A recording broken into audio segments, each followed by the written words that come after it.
अस्सलाम वालेकुम everyone, welcome back to my YouTube channel. तो आज की इस वीडियो में हम स्टार्ट करने जा रहे हैं book of economics. In simple word BCom में बीबीए, एमएससी या किसी भी लेवल पे इकोनॉमिक्स को जब आप स्टार्ट करते हैं, इवन के इंटरमीडिएट लेवल पे भी, तो आपको ये बुक काफ़ी ज़्यादा हेल्प आउट करती है। डॉक्टर शबीर अहमद गोंदल साहब की ये बुक है। तो इसमें जितने भी हमारे पास चैप्टर्स होंगे वो इंशाल्लाह हम करेंगे। इसमें हमारे पास नेचर एंड इकोनॉमिक्स स्कोप आ जाता है, ठीक है। उसके अलावा तकरीबन 9 चैप्टर हैं, ठीक है, और बिल्कुल बेसिक्स हैं। अगर इसके अलावा आपके माइंड में कोई भी मीन्स के बुक हो कि हमें ये स्टार्ट करनी चाहिए, या आप कोई भी सजेस्ट करना चाहें, या आपको कोई भी टॉपिक जो समझ ना आ रहा हो, ठीक है, आप कमेंट बॉक्स में पूछ सकते हैं और वो इंशाल्लाह उसकी नेक्स्ट वीडियो आप तक पहुंच जाएगी। इसका फर्स्ट चैप्टर आज हम स्टार्ट करेंगे और इंशाल्लाह कोशिश करेंगे कि जितनी जल्दी ये बुक कवर हो सके हम कर लें। सो एनीवे, अगर आप चैनल पर नहीं हैं तो चैनल को सब्सक्राइब कर दें ताकि आने वाली लेटेस्ट वीडियोज़ भी आप तक पहुँचती रहें। Nature and scope of economics, ठीक है। इकोनॉमिक एक बेसिकली इन सिंपल वर्ड हम ये कह सकते हैं कि थोड़ा सा ड्राई सब्जेक्ट है, इसलिए हर पर्सन को ये समझ नहीं आता, और ये ऐसा सब्जेक्ट है जो पेपर से एक रात पढ़ने पे भी आपको कभी समझ नहीं आएगा, ठीक है, इसके जब तक आपके कंसेप्ट क्लियर नहीं होंगे। तो इसमें जस्ट हम कंसेप्ट पे बात करेंगे, मतलब कि हम कॉन्टेक्स्ट पे नहीं जाएंगे कि वो कितना डेप्थ में है या कितने ज़्यादा लंबे पैराग्राफ हैं, ठीक है। एक सिंपल हम टॉपिक उठाएंगे और उसका जो मेजर कंसेप्ट है जस्ट हम वो लेंगे, ठीक है। Economics is a dynamic science. It is acquiring new dimensions with the passage of time. In the other words, well-known economist Durbin. अब इकोनॉमिक्स की जब भी आप डेफिनेशन करते हैं तो उसके हवाले से आपके माइंड में होना चाहिए कि वो किस ऑथर की डेफिनेशन है, ठीक है।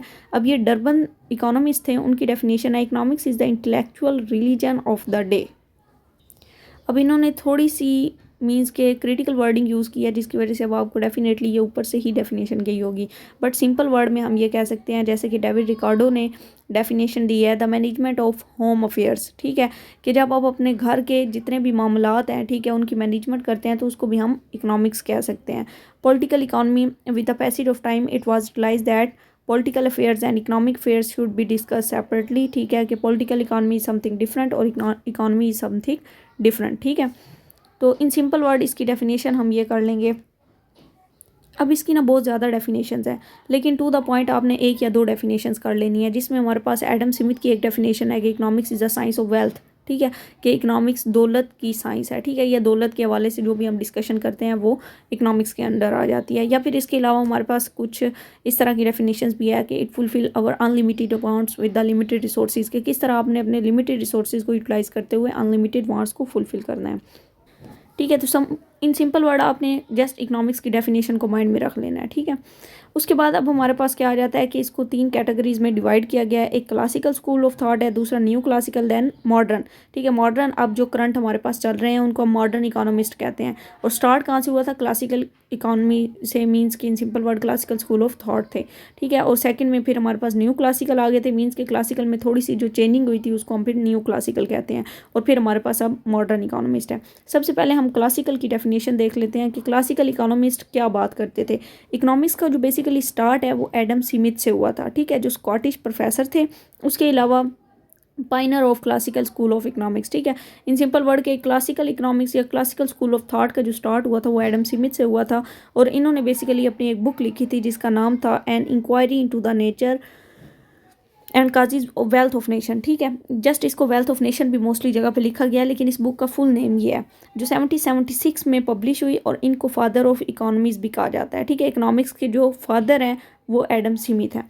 उसके अलावा इस बुक के अंदर उन्होंने basically production of wealth, consumption of wealth, exchange of wealth और डिस्ट्रीब्यूशन ऑफ वेल्थ की बात की थी, ठीक है। अब हमारे पास प्रोडक्शन ऑफ वेल्थ क्या है, इन सिंपल वर्ड हम यहाँ पर देख लेते हैं। प्रोडक्शन ऑफ वेल्थ हमारे पास वो ये कहता है कि वेल्थ को किस तरह प्रोड्यूस किया जाता है, देन है उसको किस तरह यूटिलाइज किया जाता है, यूज़ किया जाता है, खर्च किया जाता है, देन है एक्सचेंज, उसका लेन देन किस तरह किया जाता है, और फिर हमारे पास आ जाता है डिस्ट्रीब्यूशन के, उसको तकसीम हम किस तरह कर सकते हैं। Okay, Adam Smith was the opinion that wealth stand as the heart of economies and the economic activity revolve around the concept of wealth. Many other prominent economists like J.B. Say, Ricardo, Malthus, Walker, etc. also favored Adam Smith, ठीक है। ये Adam Smith के followers थे, इनको followers of Adam Smith भी बोला जाता है, जिसमें J.B. Say, रिकार्डो, माल्थस, वॉल्कर आ जाते हैं। उसके अलावा J.B. Say के according economics is a science of wealth, ठीक है।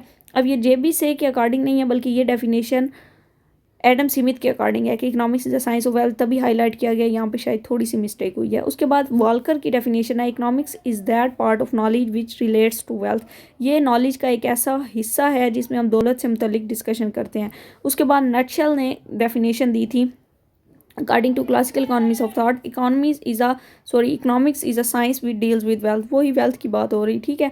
तो एडम स्मिथ और एडम स्मिथ के जितने भी फॉलोअर्स थे वो कहते थे इकोनॉमिक्स बेसिकली दौलत की साइंस है। उसके बाद miss interpretation of the concept of wealth, अब कंसेप्ट ऑफ वेल्थ को उन्होंने कहा है कि हम फर्दर मतलब डिस्कस कर लेते हैं। The over stress concept of wealth was miss interpreted bye fundamentals and so called social reforms like Carlyle and Ruskin.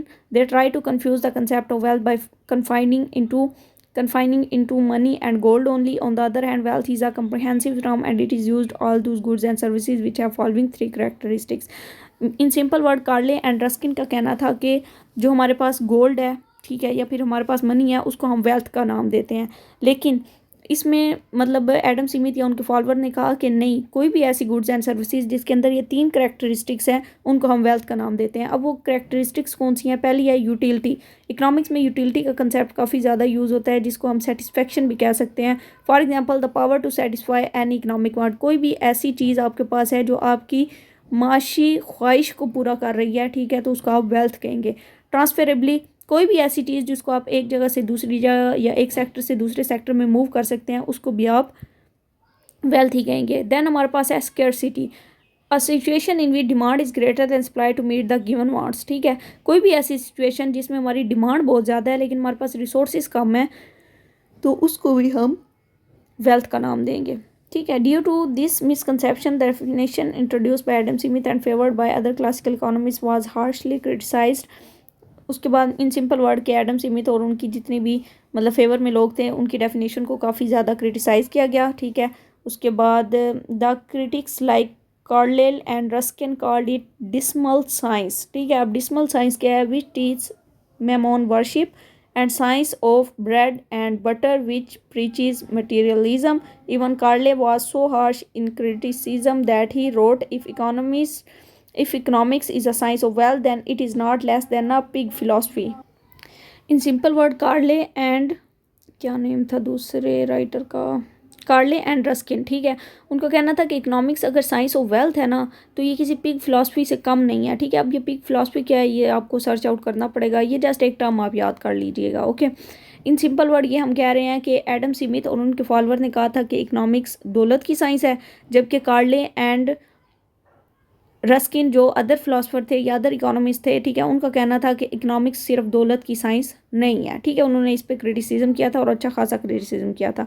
Such a harsh criticism was quite unjustified, it looks astonishing that man of letters like Carlyle Ruskin could not understand the real sense of नाम wealth, either jealousy factor, misconception, just वही बात हो रही है, ठीक है। उसके बाद अब क्रिटिसिज्म में हमारे पास था क्या, इसमें हम देख लेते हैं। Man is more important. The definition give more importance to wealth while man is more important. Wealth is only a source to satisfy human want. ठीक है। अब उन्होंने क्रिटिसिज्म में पहली बात ये की थी कि मैन की पावर ज़्यादा इंपॉर्टेंट है या वेल्थ की पावर इंपॉर्टेंट है, ठीक है। तो एडम स्मिथ लोगों ने सारी बात वेल्थ पे डाल दी थी, जबकि कार्ले और जो भी रस्किन थे, ठीक है, उनका कहना था कि मैन ज़्यादा पावरफुल है वेल्थ की निस्बत, ठीक है। मीन्स कि हमें मैन की पावर पे बात करनी चाहिए। Ambitious concept of wealth, the pivot of the definition is the concept of wealth, but this central concept remains ambitious due to which harsh criticism appear, ठीक है, कि ये जो भी कंसेप्ट वेल्थ का दिया है ये रियलिस्टिक नहीं है। उसके बाद है ignorance means, ठीक है, there is much roar of wealth in this definition but how to earn wealth, the definition is silent about it, ठीक है, कि वेल्थ की इंपॉर्टेंस को तो एडम स्मिथ और उनके फॉलोअर ने बयान किया है, बट ये नहीं बताया कि हाउ टू अर्न वेल्थ, ठीक है, कि वेल्थ को किस तरह कमाया जा सकता है।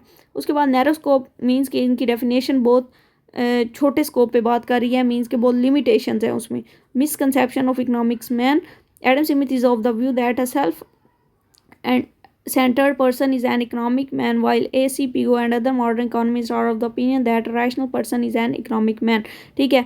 तो उन्होंने यही बात की है कि एक रैशनल पर्सन, एक सोचने समझने वाला जो इंसान होगा वो इकोनॉमिक मैन कहलाएगा, जबकि एडम स्मिथ लोगों ने इस बात पे फोकस नहीं किया। Not comprehensive, Adam Smith consider only material goods as wealth, whereas modern economist treat बहुत गुड सर्विसेज एज वेल। ठीक है, एडम स्मिथ ने सिर्फ दौलत को ही कहा है या मटेरियल गुड्स को ही कहा कि वो वेल्थ है, जबकि मॉडर्न इकोनॉमिस्ट जो आज के दौर के इकोनॉमिस्ट हैं उनका कहना था कि गुड्स एंड सर्विसेज भी वेल्थ हैं जो आपकी वांट्स को पूरा करती हैं। Wealth not the sole and.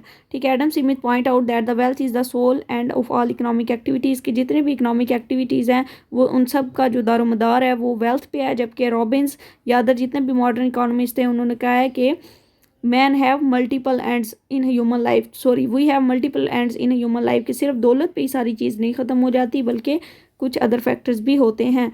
Wealth not the sole source. ठीक है, एडम स्मिथ ने कहा था कि वेल्थ जो है वो बेसिकली ह्यूमन हैप्पीनेस का सबब बनती है। वैसे आज के दौर में देखा जाए तो डेफिनेटली बात तो ठीक कर रहे हैं कि ह्यूमन हैप्पीनेस वेल्थ से जुड़ी हुई है, but on the other hand it is established fact that we cannot achieve happiness and success until unless we strictly observe moral and spiritual values।